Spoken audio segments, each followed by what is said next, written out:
आइए बच्चों, आपका स्वागत है क्लास 6 मैथ्स में। चैप्टर नंबर 5 एक्सरसाइज 5.4 के क्वेश्चन सॉल्व करेंगे। चैप्टर का नाम है प्रारंभिक आकारों को समझना, understanding elementary shapes. Question number first देखते हैं इस चैप्टर का। निम्न के क्या माप हैं? What is the measure of following angles? इनकी माप देखनी है। एक समकोण क्या होता है, एक ऋजुकोण क्या होता है, ठीक है। What is the measure of following angles? One straight angle, okay, ये राइट एंगल है, वन राइट एंगल और वन स्ट्रेट एंगल। इनके मेजर बताने हैं और आप जानते भी हैं कि इनके मेजर क्या होते हैं, ठीक है। तो मैं प्रोट्रैक्टर भी ज़रा देख लेता हूँ, प्रोट्रैक्टर से भी आप जान जाएंगे। अब आप देखिए, एंगल को मापा जाता है, कोणों को मापते हैं चांदे की सहायता से। चांदे की सहायता से कोणों को मापा जाता है। चांदे को इंग्लिश में क्या बोलते हैं? प्रोट्रैक्टर।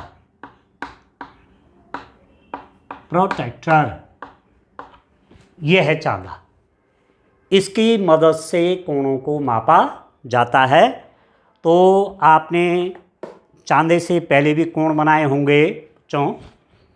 तो ये चांदा है, आप देखो, ये चांदा है। ये जो है ना, ये इस लाइन पर जब आप एक लाइन सेगमेंट खींचते हैं, एक किरण खींचते हैं, तो चांदे को इसके ऊपर रखते हैं, ये वाली लाइन के ऊपर। और जो यहाँ पर एक क्रॉस है, ऊपर की ये लाइन सेगमेंट आ रही है और नीचे का ये सीधी जो है, ये जहाँ पर एक दूसरे को काट रहे हैं, यहाँ पर चांदे को रखा जाता है, ठीक है, उस बिंदु पर जहाँ पर आप कोण बना रहे हैं। और ऊपर जो ये जा रहा है, ये सीधी लाइन ऊपर की तरफ, ये 90 डिग्री का एंगल है, 90 अंश का कोण है। और ये पूरा एंगल यहाँ पर आप देख रहे होंगे, ये इस रूप में है, ऐसे ये 180 डिग्रीज का एंगल है। तो ये आपको पूछा जा रहा है एक समकोण। अब आपने डेफिनेशन पढ़ी है, परिभाषा आपने पढ़ी है कि एक समकोण कितने अंश को बोलते हैं। तो आप जानते हैं एक समकोण वन राइट एंगल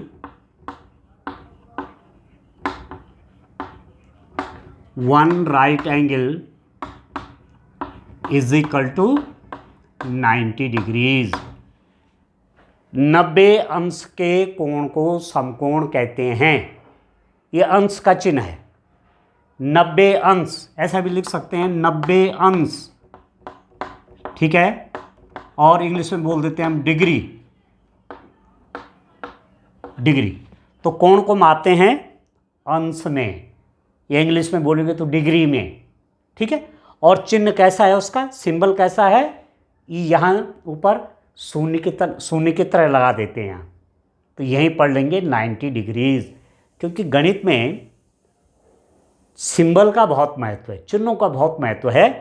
तो बजाय इतना ज़्यादा लिखने के शॉर्ट हो गया, ठीक हो गया। और 90 डिग्रीज का एंगल आप जानते भी हैं, आपने 90 अंश का कोण चांदी की मदद से बनाया भी होगा। तो ऐसा होता है, एक किरण ये है और दूसरी किरण ये है, ऐसा। तो ऐसा ये जो एंगल होता है, ये वाला, ये है 90 डिग्रीज, ये है 90 अंश का कोण, ठीक है ना, इस टाइप का एंगल। और आप चांदी की मदद से इसको माप भी सकते हैं। जहाँ पर मैं कह रहा था, यहाँ पर एक पॉइंट है, इस पॉइंट को ऐसे लगा करके और ऊपर की तरफ जो एक लाइन सेगमेंट जा रही है, वो आपका 90 अंश के कोण को बता देगी। तो ये 90 डिग्रीज है, ठीक हो गया। तो एक समकोण वन राइट एंगल कितना हो गया? 90 डिग्रीज हो गया। अब इसका बी वाला पार्ट देखिए, इसको आप जानते हैं, समझते हैं, क्योंकि कोणों को हमने विभिन्न रूपों में परिभाषित किए हैं। दूसरा एंगल है, देखिए, एक ऋजुकोण।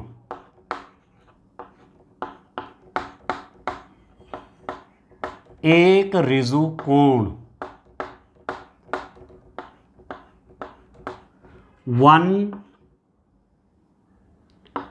One straight angle, one straight angle. एक ऋजुकोण कितने अंश का होता है? एक ऋजुकोण कितने अंश का होता है? वन स्ट्रेट एंगल कितने अंश का होता है?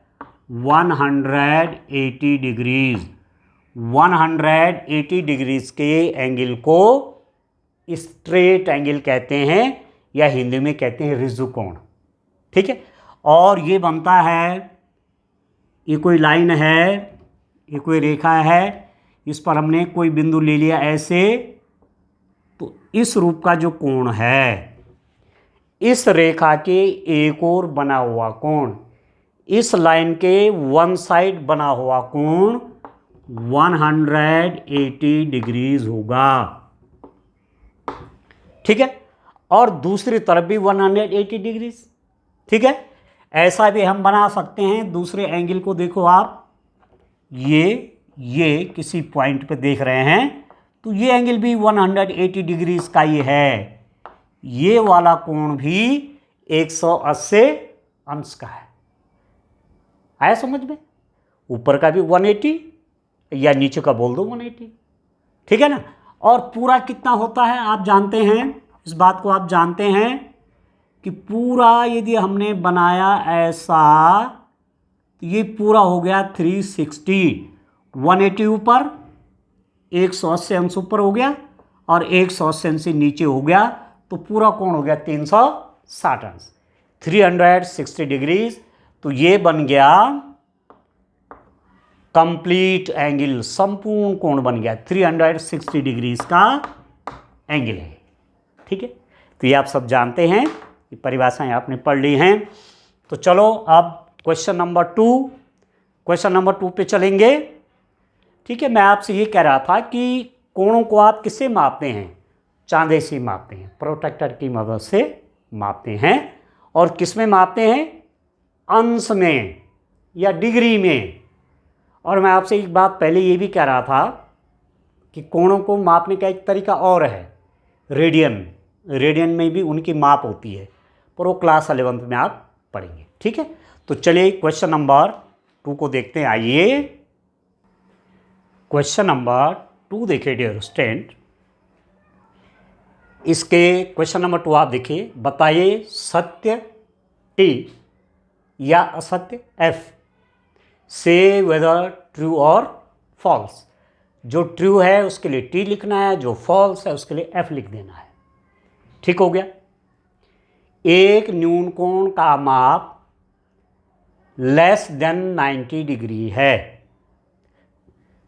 The measure of an acute angle is less than 90 degrees. अब देखो बच्चों, ये जो चिन्ह है ना, इनको समझना है पहले। ये जो चिन्ह है, ये चिन्ह है छोटा है, ये छोटे का चिन्ह है, छोटा है। ठीक है, लेस देन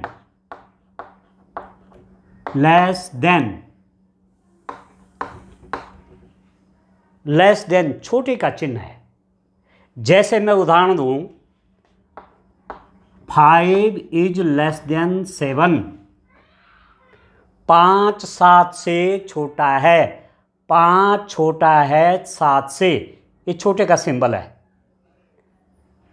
ठीक है, इसका मुंह ये देखो बंद है तो छोटा है, या खुला हुआ है तो ये बड़ा है, खुले की तरफ बड़ा है और जहाँ मुंह बंद है वो छोटा है। तो 5 छोटा है 7 से, 5 इज लेस देन 7, ऐसे पढ़ेंगे। एक उदाहरण और दे दूं, 10 इज लेस देन 20, 10 का मान छोटा है 20 से, 10 इज लेस देन 20। तो इस सिंबल को आप याद रखना, अपनी कॉपी में नोट करेंगे आप।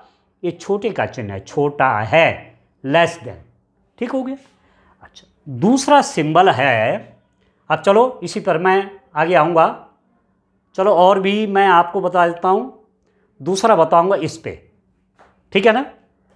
तो फिलहाल आप इसी को देख लीजिए। चलिए, एक न्यून कोण का माप छोटा है 90 डिग्री। एक न्यून कोण का मान 90 अंश से छोटा है। The measure of an acute angle is less than 90 degrees. अब बात सही है। न्यून कोण क्या हुआ? किसे बोलते हैं न्यून कोण? एक ऐसा कोण जो 90 अंश से छोटा हो। ये तो परिभाषा पड़ी है। If the measure of an angle is less than 90 degrees then that angle is acute angle. ठीक है, तो 90 डिग्री तो ये है, आप जानते हैं कि 90 डिग्री का कोण तो ऐसा होता है, इस टाइप का। यह है 90 डिग्री। पर यदि कोई एंगल ऐसा है, अब 90 से छोटा हुआ कि नहीं हुआ, 90 से लेस हुआ कि नहीं हुआ, तो ये कौन सा एंगल है? ये वाला पूरा तो 90 हो गया, ये 90 से लेस है, तो ये क्या है? उसको बोलते हैं न्यून कोण, एक्यूट एंगल। तो 90 से लेस जितने कोण हैं, 90 अंश से कम जितने कोण हैं, वो सब न्यून कोण हैं। जैसे 10 डिग्रीज का है, 20 का है, 30 का है, 40, 50, 60, 70, 80, 85, 86, सब। ठीक है ना, आया समझ में? तो 90 से लेस जितने हैं उनको क्या बोलेंगे? न्यून कोण। 90 से छोटे सब न्यून कोण हैं। 90 से लेस क्या है? एक्यूट एंगल है। तो ये तो बिल्कुल सही बात है। तो यहां लिख देता हूं मैं सत्य, ठीक है, और यहां लिख देता हूं मैं ट्रू, टी। यहां आप टी भी लिख सकते हैं, टी हो गया टी, या सत्य, ट्रू। ठीक है। अच्छा, दूसरा देखिए, एक अधिक कोण का मान छोटा है 90 अंश। एक अधिक कोण का मान 90 अंश से छोटा होता है। अब ध्यान दीजिए, the measure of an obtuse angle is less than 90 degrees. Obtuse angle का मीजर 90 डिग्री से लेस होता है। गलत है ना? ऑब्टूस एंगल क्या हुआ? अब यहीं पर मैं ऑब्टूस एंगल बना के आपको बताता हूं। ये तो राइट एंगल है, ये तो 90 डिग्री का एंगल है, ये वाला। ठीक है, तो 90 से ग्रेटर एंगल, 90 अंश से बड़े कोण, जैसे ये वाला है, ये एंगल जो है, इसको आप देखेंगे, ये वाला जो एंगल है, ये वाला जो एंगल है, ये 90 से ग्रेटर है, 90 अंश से बड़ा है। ये 90 अंश से बड़ा, 90 तो ये है ना, 90 तो ये वाला हुआ, ये 90 हुआ ये वाला, पर उससे ग्रेटर हो गया ना, तो ये ऑब्टूस एंगल है, अधिक कोण है। अधिक कोण का मान 90 से अधिक होता है। अरे क्या कह रहे हैं? अधिक कोण का मान 90 अंश से छोटा होता है, तो रॉन्ग, गलत हो गया। The measure of an obtuse angle is less than 90, wrong, false. ठीक है ना, समझ में आ गया? 90 से बड़े एंगल को क्या बोलते हैं? अधिक कोण। जैसे 110 डिग्रीज, 91 डिग्रीज, 95 डिग्रीज, 90 डिग्री से बड़े और 180 डिग्री से छोटे कोण क्या होते हैं? अधिक कोण होते हैं। Angle greater than 90 degrees and less than 180 degrees are called obtuse angle. ये तो लेस देन 90 कह रहा है अधिक कोण को, तो गलत है ना, गलत हो गया ना। ठीक है, तो डियर स्टूडेंट, ये आपका असत्य है, फॉल्स। ठीक है, इंग्लिश में भी लिखना चाहते हो तो ये ऊपर वाला तो ट्रू था, अरे हो गया फॉल्स। और आप इसको एफ से लिख दीजिए। एफ कह रहे हैं या तो सत्य या लिखो टी, ये असत्य है तो F लिख दो, ये F हो गया। ठीक है, अब चलिए मैं तीसरे वाले पे आता हूँ, इसको समझिए ध्यान से। थर्ड पार्ट इसको देखिए डियर स्टूडेंट। एक प्रतिवर्ती कोण का मान ग्रेटर देन 180 डिग्रीज होता है। The measure of an reflex angle is greater than 180। तो पहले तो डेफिनेशन जानना है आपको। प्रतिवर्ती कोण किसको कहते हैं? डेफिनेशन आपने कॉपी में अपने लिखे होंगे। प्रतिवर्ती कोण 180 अंश से बड़ा और 360 अंश से छोटे कोण को प्रतिवर्ती कोण कहते हैं। तो जो कोण 180 से बड़ा है वो प्रतिवर्ती कोण है। ठीक है, the measure of an reflex angle is greater than 180 degrees. एक ग्रेटर का चिन्ह है, एक बड़े का चिन्ह है, अभी मैं इसको बताता हूं। तो रिफ्लेक्स एंगल आपने क्या पढ़ा हुआ है? If the measure of an angle is greater than 180 degrees and less than 360 degrees then that angle is reflex angle. ठीक हो गया, ये होगा ये रिफ्लेक्स एंगल। ठीक हो गया। अब आप देखो प्रतिवर्ती कोण 180 से बड़ा। अब पहले मैं इस सिंबल की बात करता हूं। चिन्ह देखो आप, ये किस चीज का चिन्ह है? ये चिन्ह है बड़ा, बड़ा। ठीक है, बड़ा है। ठीक है, ग्रेटर देन,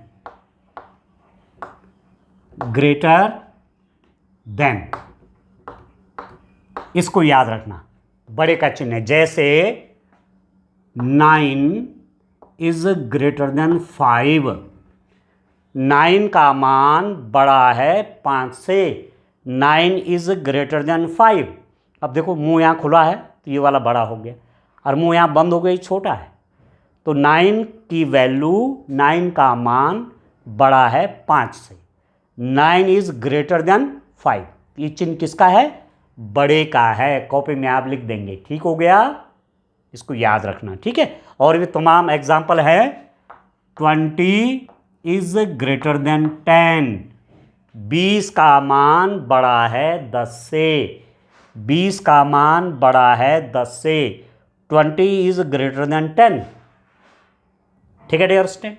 तो चलिए अब इसको देखो आप। एक प्रतिवर्ती कोण की माप बड़ी है 180 degrees. Reflex angle, the measure of a reflex angle is greater than 180 degrees. बिल्कुल सही बात है, रिफ्लेक्स एंगल का मान 180 से ही बड़ा होता है। जैसे मैं यहां पर अब 180 से बड़ा है ना, मैं पहले 180 वाला एंगल बनाता हूं। यहां पर आप देखो, ये 180 डिग्रीज का एंगल है, ये वाला, ये 180 है। पर उससे भी बड़ा ये है। ये पूरा एंगल 180 से बड़ा है। ये पूरा एंगल 180 से बड़ा है, क्योंकि यहां से लेकर के यहां तक तो 180 हुआ, यहां से लेकर यहां तक तो 180 हुआ, और आगे घूम गया ये, तो 180 से बड़ा हुआ कि नहीं हुआ? यहां से लेकर के यहां तक कितना? 180। ठीक है, 180 अंश, तो और आगे बढ़ गया तो 180 से ग्रेटर हो गया। तो ये क्या है? रिफ्लेक्स एंगल, प्रतिवर्ती कोण। 180 से अधिक। तो बिल्कुल सही स्टेटमेंट है, प्रतिवर्ती कोण का मान बड़ा है 180 अंश से। The measure of a reflex angle is greater than 180। तो यहां लिख दो सत्य, ट्रू। ठीक है, और यहां लिख दो टी। इंग्लिश में मैं टी लिख देता हूं, सत्य है, ट्रू। आए समझ में डियर स्टूडेंट? चलिए इसके और भी पार्ट्स हैं, इसके 2 भाग और हैं, उनको देखते हैं। आइए, अब देखिए बच्चों, क्वेश्चन नंबर 2 के 2 पार्ट और हैं, डी और ई। डी में देखिए, एक संपूर्ण घूर्णन का माप 360 डिग्रीज है। एक संपूर्ण घूर्णन की माप 360 अंश है। तो सही बात है। संपूर्ण घूर्णन का मतलब क्या हुआ? संपूर्ण कोण, और संपूर्ण कोण का मान 360 अंश से होता है। The measure of one complete revolution is 360 degrees. आप बोलेंगे ट्रू, क्योंकि कंप्लीट रिवोल्यूशन कर दिया, एक पूरा चक्कर घूम गए तो 360 डिग्रीज रिवोल्यूशन हो गया। तो सही है ये, ठीक है। संपूर्ण घूर्णन का माप 360। जैसे मैं कहूं, माना पहली दिशा ये है, अब कोई घूमता है ऐसे ऐसे, घूमते घूमते घूमते घूमते घूमते फिर वहीं पहुंच गया, ये तो ये हो गया, पूरा चक्कर हो गया। ये क्या हुआ? संपूर्ण घूर्णन, पूरा घूम करके फिर उसी जगह पर पहुंच गए। तो ये कितना एंगल होता है? यही तो होता है 360 डिग्रीज। यही है संपूर्ण घूर्णन या संपूर्ण कोण। एक पूरा चक्कर लगाने पर 360 अंश का कोण बनता है। The measure of an complete revolution, यहाँ से स्टार्ट किया और रोटेट करते करते वहीं पहुँच गए, रिवॉल्व करते करते वहीं पहुँच गए, तो this is called the complete angle या कंप्लीट रिवोल्यूशन। तो ये 360 डिग्री जो होता है, सही है। तो ये हो गया डियर स्टूडेंट सत्य, ट्रू, ठीक है। तो यहां लिख देता हूं सिंबल के रूप में टी। आप यहां भी लिख सकते हैं, टी लिख दीजिए, आपकी इच्छा है, ठीक हो गया। दूसरा देखिए, इसका दूसरा वाला पार्ट, दूसरा पार्ट देखिए डियर स्टूडेंट इसका, यदि मीजर मतलब माप, देखो आप बुक में एम लिखा हुआ देखेंगे और आप बोलेंगे एम क्या है, इसका मतलब क्या है? इसका मतलब है मीजर, MEASURE, मीजर मतलब माप, हिंदी में बोलते हैं उसको माप। तो ऐसा लिखा रहेगा एम, तो क्या पढ़ेंगे? Measure, measure of angle a. और ये कोण का सिंबल है एंगल, ये कोण का चिन्ह है एंगल, ठीक है। तो कैसे पढ़ेंगे? मीजर ऑफ एंगल ए, कोण ए की माप कितना है? 53 डिग्रीज है। मीजर ऑफ एंगल बी, कोण बी की माप 35 डिग्रीज है, 35 अंश है। तो मीजर ऑफ एंगल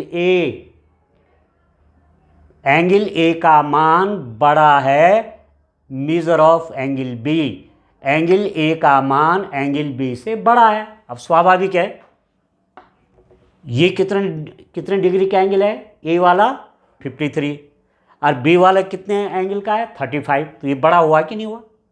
और ये चिन्ह भी बड़े का चिन्ह है, ग्रेटर का सिंबल है। तो measure of angle A is greater than measure of angle b, कोण ए की माप कोण बी से ज़्यादा है। तो सही है। तो सत्य, यहाँ लिख देता हूँ सत्य, ठीक है, ट्रू, ठीक है। और measure of angle a, measure of angle a 53 degrees का है, एंगल ए 53 डिग्रीज का है। ये जो है ना, ये एंगल का सिंबल है, angle A, M for measure, ठीक है। Measure of angle A is 53 degrees and measure of angle B is 35 degrees. Angle V कितने डिग्री का है? 35 डिग्री का है। तो मीजर ऑफ एंगल ए ये क्या है? ये 53 डिग्रीज है, ये 35 है, तो ये ग्रेटर है, ये बड़ा है। तो measure of angle A is greater than measure of angle B. सही बात है कि ए एंगल का मीजर एंगल बी के मीजर से अधिक है। तो ये हो गया ट्रू, आप लिख देंगे ट्रू, या लिख देंगे टी। ठीक हो गया? ठीक है। अब मैं ज़रा कुछ और चीज़ें आपको बताता हूँ। आप कुछ सिंबल आप याद रखिए, कुछ सिंबल आपको तैयार कर देने हैं।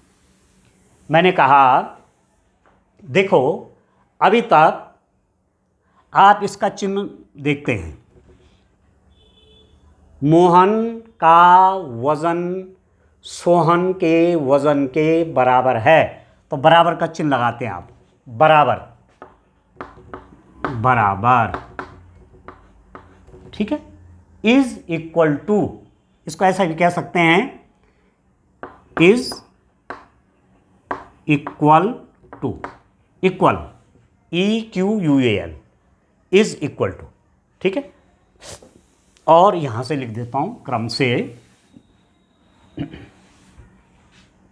पहला मैं आपसे क्या कह रहा हूं, ये बराबर का चिन्ह,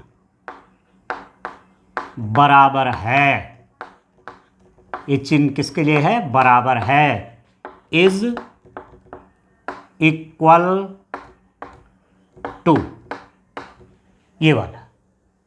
दूसरा हमने क्या बताया आपको, ये, या इससे पहले दूसरा वाला बता देता हूं, लेस देन, ये किसका चिन्ह है? छोटा है।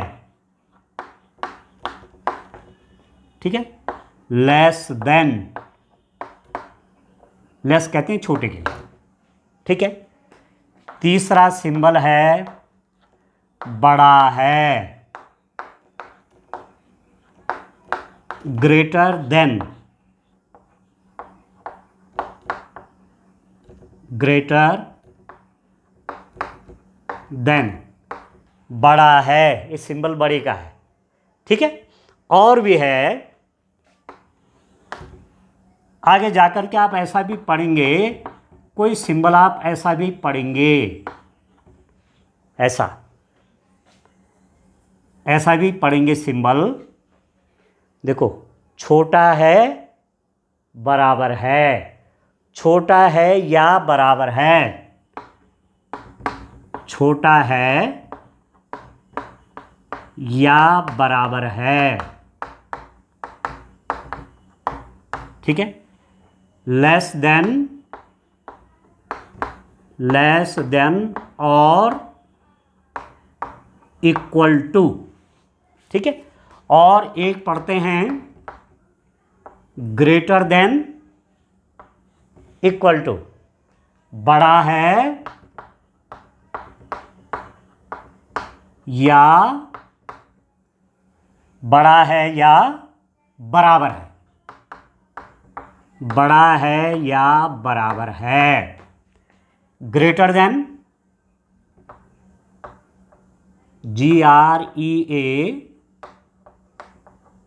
GREATER, ग्रेटर देन, और equal to, UEQUAL, equal to. तो जो ये सिंबल हैं, अब इसको मैं मिटा देता हूं, क्वेश्चन आपके समझ में आ गया है ये। ठीक है। अब मैं इसको थोड़ा सा इसको समझा देता हूं आपको। मैंने आपको जो सिंबल बताए, लेस छोटा है, ग्रेटर बड़ा है, ये तो बराबर आप जानते हैं, इक्वल, इक्वल का सिंबल है। ठीक है। इक्वल का सिंबल है। ठीक है। लेस देन, इक्वल टू, छोटा है या बराबर है, ग्रेटर देन, इक्वल टू, बड़ा है या बराबर है। ये जो सिंबल है ना, ये सब, ये, ठीक है ना, इनको बोलते हैं असमीकाएं। ये असमीकाएं दर्शाने के लिए होती हैं, इनइक्वलिटीज, इनइक्वलिटीज। और जब आप क्लास 11th में जाएंगे तो वहां इस प्रकार के सिंबल आप पढ़ेंगे। तो थोड़ा थोड़ा जान लीजिए जानकारी। छोटा है, लेस देन, बड़ा है, ग्रेटर देन, बराबर है, इज इक्वल टू, ये क्या है? छोटा है या बराबर है, ठीक से मालूम नहीं चल रहा है। वहाँ लिखते हैं x का मान छोटा है या बराबर है 5 के। x का मान 5 के या तो बराबर है या 5 से छोटा है, ठीक है। इसमें हो सकता है इसके लिए y का मान बड़ा है या बराबर है 6 के, तो y का मान 6 भी हो सकता है, 6 से बड़ा भी हो सकता है। आगे आप पढ़ेंगे ऐसा। तो ये सब चीज़ें किस में कहलाती हैं, ये सब चीज़ें क्या कहलाती हैं, ये असमीकाएँ, इनइक्वलिटीज। जब कुछ चीज़ बराबर नहीं हो तो तुलना करनी है, कंपैरिजन करना है, तब इनका यूज़ होता है। तो ये मैंने आपको अतिरिक्त जानकारी दे दी। और ये 2 चीज़ें तो आपके सिलेबस में, ये 3 चीज़, ये 3 तो हैं, इनके बारे में तो आपको जानना ही है। लेस देन छोटा है, ग्रेटर देन बड़ा है, और इज इक्वल टू बराबर है, ठीक है डियर स्टूडेंट। तो इस रूप में आप पढ़ाई करिए, खूब पढ़ाई करिए। मैथ्स बहुत सरल है, समझना है। पहले स्टेप क्या है, समझना है, और दूसरा क्या है, प्रैक्टिस करनी है। प्रैक्टिस मतलब बार बार करने हैं प्रश्न। ऐसा नहीं कि जो अप्रैल के महीने जो पढ़ाई हुई होगी, इस समय महीना चल रहा है 10वां अक्टूबर, और आपने जो अप्रैल में सर ने पढ़ा या मैम ने पढ़ा है, आपने उसको रिवीजन नहीं किया, उसको फिर देखा नहीं, दोबारा प्रैक्टिस नहीं की, तो फिर भूल जाते हैं, ठीक है। तो मैथ सरल है, 2 चीज़ चाहिए। एक चीज़ क्या है, पहली बात क्या करना है, समझना है, और दूसरा फिर प्रैक्टिस करनी है, बार बार उन प्रश्नों को करना है, ठीक है। तो बहुत सरल हो जाता है, ठीक है बच्चों। Thank you, bye bye.